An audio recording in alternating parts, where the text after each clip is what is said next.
Assalamu alaikum, dear students. This is Muhammad Zohair. Today we are going to work on the ninth correction of 21 days, 21 corrections. It is not that we are always going to use neither nor and either or. At time we use neither and either alone. So हमारे पास बाज़ औक़ात कुछ words ऐसे हैं जो कि हम अकेले ही इस्तेमाल कर लेते हैं, जैसे either, neither, each, everyone, many are. और जब हम इन अल्फाज़ों का इस्तेमाल करते हैं सब्जेक्ट के अंदर या इवन ऑब्जेक्ट के अंदर भी, तो हमने जो वर्ब लगाना होता है वो हमेशा सिंगुलर होता है। इसमें किसी भी तरह की कोई भी हमारे पास एक्सेप्शन नहीं है। Look at the first sentence, neither of the participants was up to the mark.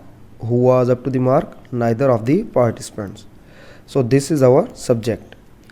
अब आप देखें कि हमारे पास जो नाउन लगा है वो है पार्टिसिपेंट्स। अगर पार्टिसिपेंट्स लिखा होता अकेले तो हम कहते हैं participants were not up to the mark, लेकिन पार्टिसिपेंट्स अकेला नहीं लिखा हुआ है नाइदर ऑफ द पार्टिसिपेंट्स। तो हमारा जो सिंपल सब्जेक्ट है वो है नाइदर। सो ये आपको बात याद होगी, मैंने आपको पहले बताया था कि जब हमारे पास सब्जेक्ट एक लफ्ज़ का हो और बाज़ औक़ात हमारे पास कंप्लीट सब्जेक्ट होता है जिसमें दो या दो से ज़्यादा अल्फाज होते हैं। सो जब हमारे पास कंप्लीट सब्जेक्ट आ जाता है तो फिर हम देखते हैं कि इसमें से सिंपल सब्जेक्ट कौन सा है, वो एक लफ्ज़ कौन सा है जो कि हमारा बेसिक सब्जेक्ट है। सो हम पार्टिसिपेंट्स की बात कर रहे हैं, लेकिन असल में जिनकी बात हो रही है वो है neither. So neither of the participants. So हमने क्योंकि नाइदर लगाया है इसलिए हम वाज का इस्तेमाल करेंगे, ठीक है। सो अगर हम पार्टिसिपेंट के हिसाब से कर रहे होते तो हम वर लगाते, लेकिन नाइदर के साथ वाज आएगा। Have either of you seen my pen? ये जुमला मैंने जानबूझकर लिखा है क्योंकि ये CSS के पास्ट पेपर में आया था। Have either of you seen my pen. अब ये आइदर और का इस्तेमाल नहीं है, ये खाली आइदर का इस्तेमाल है। That if we are using either, neither, each, everyone, many are, then they must be followed by singular verb. So हमारे पास जुमले में है either. So either of you, ठीक है।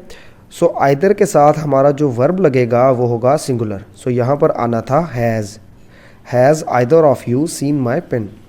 ये एक बहुत छोटा सा पॉइंट है, मगर आपको अगर इतनी सी इन्फॉर्मेशन पता हो तो आप किसी भी इम्तिहान में, वो आपका चाहे मैट्रिक का हो, इंटरमीडिएट का हो, बैचलर का हो, मास्टर्स का हो, या CSS या PMS का इम्तिहान हो, उसके अंदर जो आपकी करेक्शन आती है 5 नंबर की, 10 नंबर की करेक्शन, इसके अंदर आप आसानी से पूरे नंबर हासिल कर सकते हैं। Everyone in the class has agreed to the plan. Who has agreed to the plan? Everyone in the class, ठीक है। सो हमारे पास एवरीवन लगा हुआ है। सो एवरीवन के साथ हम जिस वर्ब का इस्तेमाल करेंगे वो होगा singular. Each one of you is coming tomorrow. Who is coming tomorrow? Each one of you.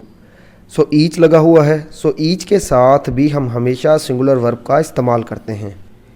अब हमारा नेक्स्ट सेंटेंस है, many students do not know their own good. We are not using many. हम many का इस्तेमाल नहीं कर रहे, हम इस्तेमाल कर रहे हैं many uh.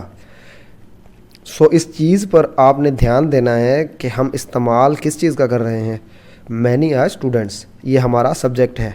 Do not know their own good. So many students do not know their own good. इसमें गड़बड़ क्या हुई है कि हमने डू लगाया है। डू लगता है प्लूरल के साथ, तो हमें लगाना था does. Many students does not know their own good. So हमने क्या करना था कि जब हम किसी चीज़ का इस्तेमाल कर रहे हैं जो कि मैनी या ईच, एवरीवन और नाइदर के साथ शुरू हो रही है हमारे सब्जेक्ट के अंदर, जब हम इन अल्फाज का इस्तेमाल कर रहे हैं तो हमने जो वर्ब लगाना है वो सिंगुलर वर्ब होगा।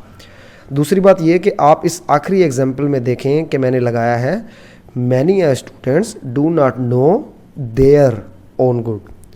ये देयर का इस्तेमाल गलत है।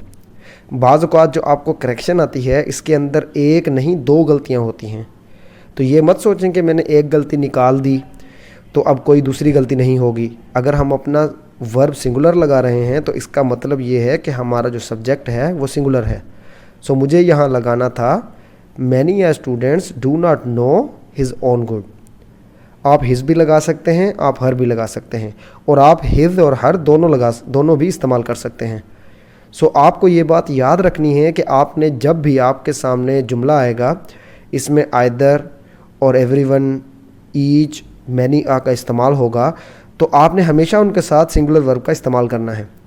मैं उम्मीद करता हूँ कि आपको ये पॉइंट समझ आया होगा और आपके सामने आम ज़ुबान में जो जुमले आते हैं किसी किताब में या अखबार में, उनके अंदर भी आप जो है बहुत ध्यान के साथ इस चीज़ का मुशाहिदा करेंगे कि जब इन अल्फाज का इस्तेमाल होता है तो फिर वर्ब की कौन सी फॉर्म इस्तेमाल की जाती है।